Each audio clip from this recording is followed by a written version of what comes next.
బాగున్నారండి? కోనసీమ అనూష్ కిచెన్. మీరంతా ఏం చేస్తున్నారండి? ఈరోజు నిన్నండి గురువారం బాబా గుడికి వెళ్తాం కదా మేము ఎప్పుడును. బయట అక్కడ విగ్రహాలు ఉంటాయి కదండి. ఫస్ట్ వినాయకుడి దర్శనం చేసుకుంటాం. దత్తాత్రేయ స్వామి కూడా ఉన్నారండి. ఈరోజైతే నేను శనగల దండ తీసుకుని వెళ్ళలేదు. దునికి 3 సార్లు ప్రదక్షిణ చేసుకుని దండం పెట్టుకుంటాం కదా. దునిలో ఉన్న బొట్టు కూడా పెట్టుకుంటాను. ఎవరైనా సరే మనం ఏదన్నా మొక్కులు ఉంటే దుని చుట్టూరు కూడా ఇలా తిరిగి మనం కురుడీలు కూడా ఉంటాయి కదండి, కొబ్బరి కురుడి వేసుకుని మొక్కు తీర్చుకోవచ్చండి. నేను ఎప్పుడూ ఇలాగే చేస్తుంటాను. బాబావారి విభూతి గంధం అన్నీ ఆయన ధరించినవన్నీ ఒంటి మీద అభిషేకం అయ్యన్నీ ఉంటాయి కదండి. అవన్నీ కూడా ఇంచక బొట్లుగా మనం తిలకధారణ చేసుకోవచ్చు. ఇప్పుడు కూడాను గంధం విభూతి కూడా అక్కడ పెడతారండి. దత్తాత్రేయ స్వామికి శనగల దండ ఈరోజు నేను తీసుకురాలేదండి. కొంచెం పొద్దుటే కూడా గుళ్ళకి వెళ్ళడం వల్ల శనగలు నానబెట్టుకుని దండ కూర్చోలేకపోయాను. మళ్ళీ వారం తీసుకొస్తాను తండ్రి అని నేను మామూలుగా నమస్కారం చేసుకుని, దత్తాత్రేయ స్వామి కూడా మీరందరూ దర్శనం చేసుకోండి.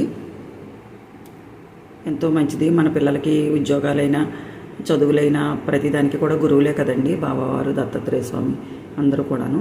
తర్వాత లోపలికి బయట 3 సార్లు ఊరేగింపు అయిపోయిందండి. బాబా గారిని మా వారు కూడా పట్టుకున్నారు పల్లకి. 3 సార్లు గుడి చుట్టూరు తిరుగుతుంటారండి.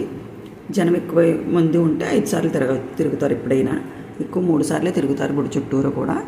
నేను కూడా ఈసారి పల్లకి పట్టుకొని తిరిగానండి. వెనకాల బాబావారిని లోపలికి తీసుకొచ్చిన తర్వాత ఆయనకి ఎన్నో పాటలు భజనలు చేసి ఎంచక్క బాబాగారి దర్శనం మీరు కూడా చూడండి. అదిగోనండి బాబాగారు పాదాలు కూడా అక్కడే ఉంటాయి. అందరూ దండం పెట్టుకున్న తర్వాత అప్పుడు పల్లకి కింద పెడతామండి.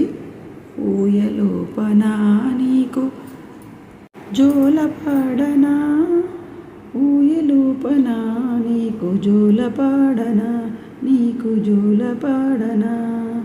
ఎన్నో మంచి మంచి పాటలు పాడతామండి బాబాగారికి ఎంచక్కను. సాయంత్రం టైంలో అలా చల్లగాలికి బాబాని చూడండి ఎంత బాగా దర్శనం చేసుకోవచ్చంటే మనందరికీ చాలా అదృష్టం అండి. మీరందరూ ఎంచక్క బాబా పాదాలు, బాబా గారిని దర్శనం స్వయంగా చేసుకుంటున్నారు.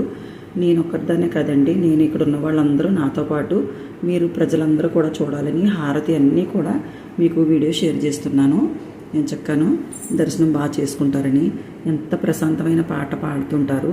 యూట్యూబ్ ఒప్పుకోకపోవడం వల్ల తప్ప, లేకపోతే ఊయల సేవ పాట మీకు పెడదామని చాలా రోజుల నుంచి నా కోరిక అండి. మరి ఆ కోరిక ఎప్పుడు తీరుతుందో. తర్వాత సేజహారతి లాస్ట్లో పాట అంతా సేజహారతి పాడతారు కదా. పాట అయిపోయిన తర్వాత హారతి ఇచ్చేసి అందరూ ప్రసాదాలు స్వీకరించి ఇంటికి బయలుదేరుతామండి.